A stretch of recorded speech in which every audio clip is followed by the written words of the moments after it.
Morning po again, good afternoon po again mga kababayan. Ma'am sir, this is Jam, the Filipino channel lang inyong pong lingkod. So today is January 11, 2026. At tayo ngayon ay papunta diyan sa Piri Piri Charcoal Chicken.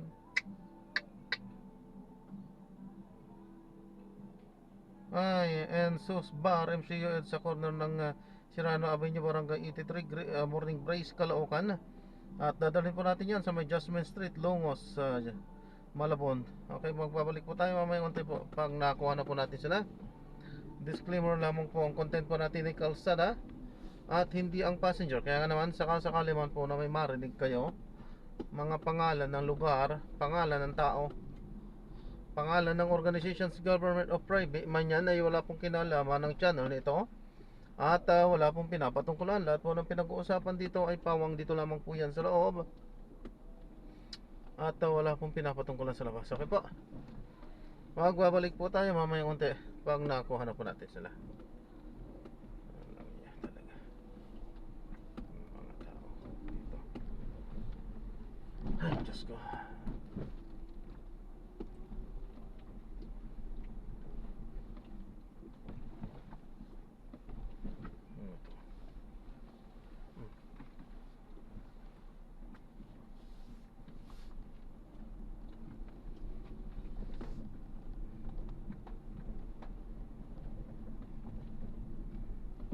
Sabihin ito, sarado to sa mga araw na hindi oras na.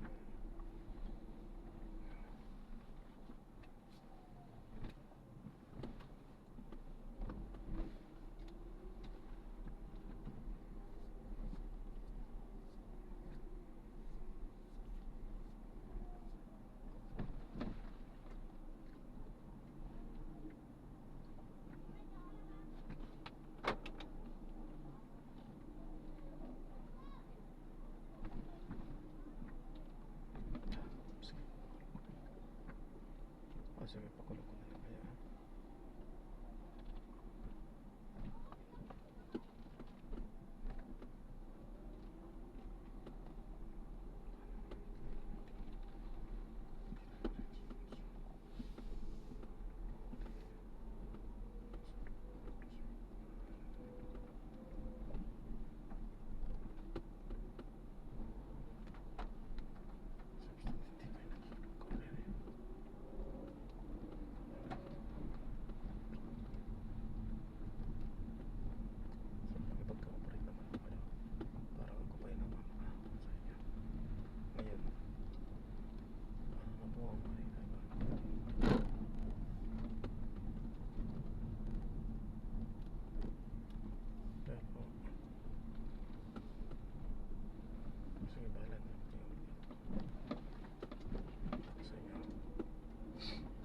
Oh no. Ayan, patay tayo dyan.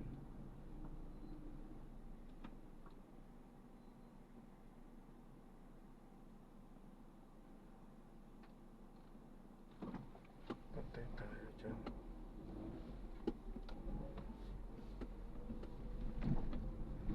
Ang hirap dito. Kasi ginawa nilang parkingan ng kalsada. Ayan.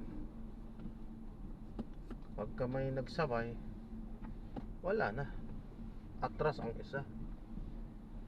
Ay nako, napakahirap dito. Mga tao ditong walang pakialam sa basta maka sila. Ay. Baka basta lang sila masatisfied sila sa parkingan nila. Bagay, hindi naman talaga daanan yan. Nakikidaan lang tayo. Tama lang naman sila. Parkingan nila yan Nakikidaan lang tayo. It's their property. Extension ng kanilang mga property yan. Ayan, so magbabalik po tayo mamaya konti po pag nakuha na po natin itong ating susunod na mission. Representative Lian Rulibiste sa pagpapatuloy ng pagdinig ng sa anomalya sa flood control project sa January 19.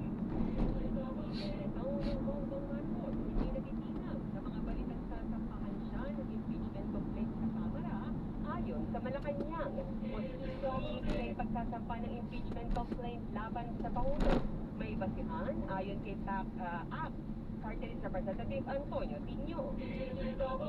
Department of Agriculture tututukan ang pagpapatayo ng mga cold storage facility para matiyak ang food security sa bansa. Mga kaso ng super flu sa bansa noong nakalipas na taon, umabot sa 63. Pero Department of Health, iginiit na walang dapat ipangamba ang publiko. Special session na inaraos ng Bangsamoro Transition Authority Parliament bukas para talakayin ang restricting ng Bangsamoro Autonomous Region in Mastig, Mindanao. Bilang ng nasawi sa pagbuo ng landfill sa Cebu City, umakyat na sa 6. Motor tanker sumadsad sa Burgos, Surigao del Sur. 50 pasero na nagkaberiyang motor bangka na iligtas naman ng mga tangkuhan ng Philippine Coast Guard sa bahagi ng Marinduque. Mahigit 1,000 pamilya na nanatili sa mga evacuation center dahil sa pag-aalboruto ng bulkang Mayon. Kayo'y nakikinig sa Super Balita sa Hapon. At sa detalye ng mga balita, balak imbitahan ng Senate Blue Ribbon Committee si Batangas 1st District Representative Leandro Leviste sa pagpapatuloy ng pagdinig kaugnay sa maanumalyang flood control project sa susunod na Lunes, January 19. Ito ang sinabi ni Senate President Pro Tempore Panfilo Lacson, Chairman ng Blue Ribbon Committee. So, imbitahan siya, informahan natin na kung gusto niyo i-share sa Blue Ribbon Committee kung ano man yung dokumentong meron dyan. Welcome siya na mag-attend sa aming pagdinig. Bukod kay Leviste, patatawag din ng komite sina dating Education Secretary Traij Ularba at dating DPW Secretary Manuel Bunuan na hindi sumigot noong pagdinig. Gusto namin yung nag-invite namin sa Ulayba, sila Bunuan, saka yung iba pa na hindi naman sumipot. So papadala namin sila ng subpoena at kung hindi sila sisipot, i-recommend namin sa Senate President para ma-issue sila ng warrant of arrest na Senado. Samantala, tatalakayin sa pagdinig ang umano'y recantation o pagbawi ng salaysay ng dalawang dating DPWH Bulacan Engineers Henry Alcantara at Bryce Hernandez. Kung napapalitang retraction ni na Alcantara at sina Bryce Hernandez, yung ano, no? Tinanggi naman ng DOJ. Pero nevertheless, isa sa pag-uusapan natin yung consequence or consequences ng kung sakasakaling may plano sila na mag-retract o mag-recant na nilang pinutang salaysay sa Blue Ribbon Committee. Ang tinig ni Senate President Pro Tempore Panfilo Lacson.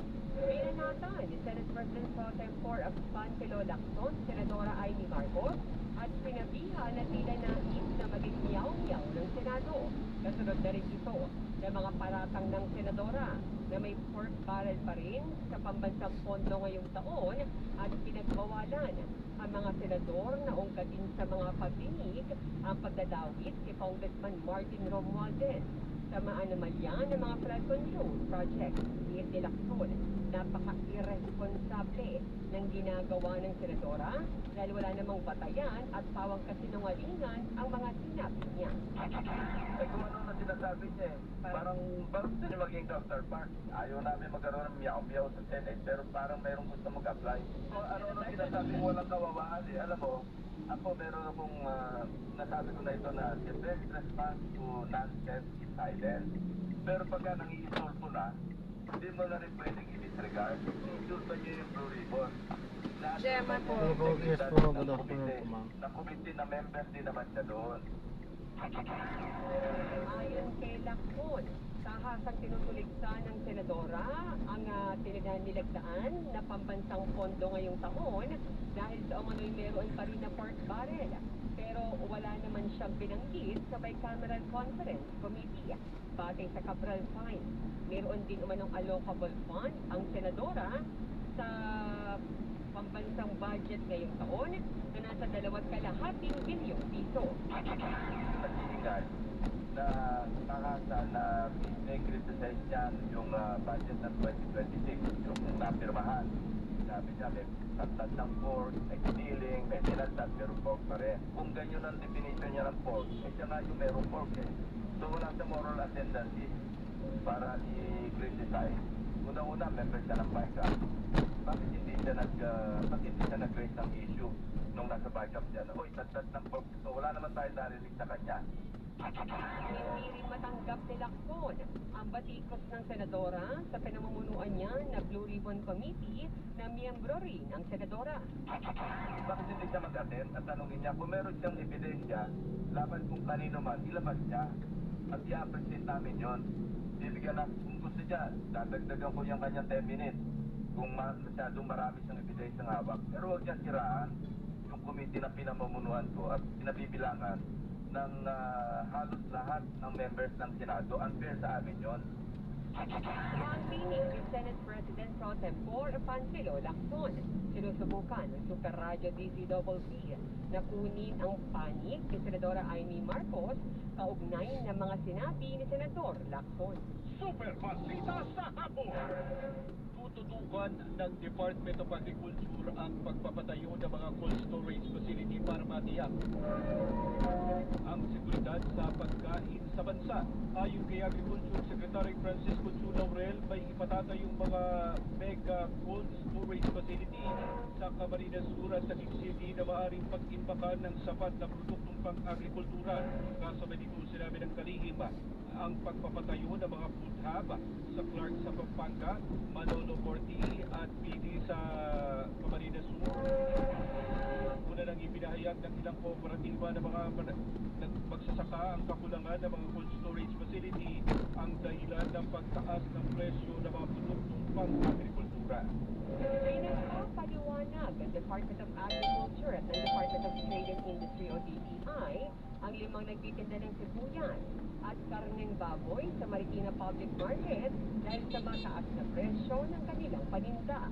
Ayon kay Agriculture Secretary Francisco Chu Laurel Jr., dapat paigtingin ang pagbabantay sa presyuhan sa mga wheat market, lalo na sa Metro Manila.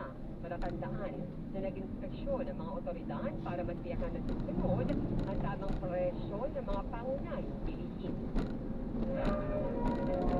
Asahan na ang bawas presyo sa diesel sa Martes.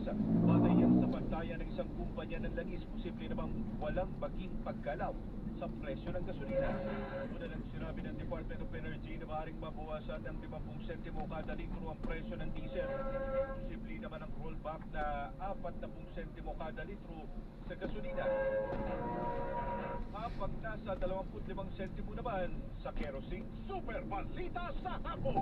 Umakyat na sa 6 ang bilang ng mga nasawi sa pagbuhos sa isang pribadong landfill sa barangay Binaliw sa Cebu City.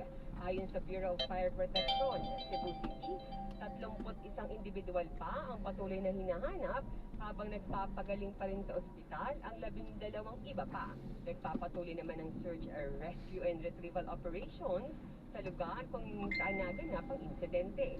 Kaugnay nito, sinabi ng Cebu City Public Information Office, nagagamit na ang mga otoridad ng isang 50-ton crane para mabuhat ang mga bahagi ng gumuhong istruktura sa lugar at para mapabilis ang operasyon doon. Dumating din sa Cebu ang rescue team ng Apex Mining mula sa Davao de Oro para magbigay ng karagdagang tao na tutulong sa mga otoridad. Super Balita sa Hapon! Umabot na sa 62 ang bilang ng mga kaso ng super flu sa bansa nitong 2025. Ayon kay Assistant Secretary Albert Domingo, tagapagsalita ng Department of Health, lahat ng mga ito ay buhay at gumaling sa sakit. Sa ngayon, hinihintay pa nila ang datos kung may active cases pa ng super flu. Kasabay nito, munang pinawi ng DOH ang pangamba ng publiko sa super flu. Wala po tayong nakikita na parang sa mga influenza-like illness na super flu ang dahilan tapos namatay. Yung mga ibang dahilan kasi ng influenza-like illness, na pinakamalaking dahilan is influenza A, sumunod si rhinovirus, sumunod si enterovirus, tapos si influenza B, tapos si human parainfluenza virus. Huwag po tayong kabahan, matagal na po natin kilala yung mga yan. Ang sinasabi lang po natin ay maaaring iba-iba ang dahilan ng trangkaso. Samantala, wala rin manong dapat ipag-alala ang mga naitatalang influenza-like illness sa bansa na umabot sa 181,130 noong 2025. December 27, ang pinakahuling official tayo po noong 2025, ang buong tala natin ay 181,130 na kaso ng malagang kaso ng sakit. Mas mataas lang ito ng 1%, napakakatindi, 1% na taas kumpara sa 179,948 na kaso noong 2024. So, ibig sabihin po, wala ko tayong nakita na pagbulusok. Kasabay nito, sinabi ni Domingo na para maiwasan ng trangkaso, kailangan lamang laging maghugas ng kamay, magpahinga sa bahay at kumain ng prutas at gulay. Mabubuti rin magsuot ng face mask lalo na sa matataong lugar para mapangalagaan hindi lamang ang sarili, kundi pati ang kapwa. Suot ng face mask, dapat talaga voluntary yan. At ito ay isang magandang kilot na ipapakita na nag-aalaga tayo ng kapwa natin. Kasi maaaring tayo, wala tayong sintomas. Pero ano pa pangailangan ng mga dahil ako, critical na yan ang ginag-insuperasyon. So, dapat ito. Super Balita sa Hapon! Umabot sa 20 na mga volcanic earthquakes ang naitala sa Bulkang Taal sa Batangas. Mula yan alas 12 ng hating gabi ng ika-10 ng Enero hanggang kaninang alas 12 ng hating gabi ng ika-11 ng Enero. Ayon kay Dr. Teresita Bacolpol, Director ng TIGO, hindi na naulit ang Phreato magmatic eruption sa Taal mula noong January 9. Eruption, Diyan lang po sa ano pumasok. Simbahan kasi siya doon. So, right now, nasa alert level 1 sa May ano? May Samantala, sa Bulkang Okay naman, kuya, Canlaon sa nakagrabe Negros naman ako, Island, Apo. 5 volcanic Ingat po, earthquakes God bless po. naman ang naitala.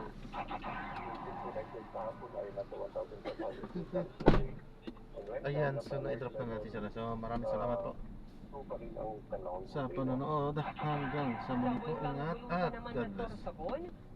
Paalam po muna. Pansamantala tayo ay gagawa na ng ibang video sa ating susunod na misyon. Paalam po muna. Pansamantala, this is John, the Filipino channel, ang inyong lingkod. Paalam po.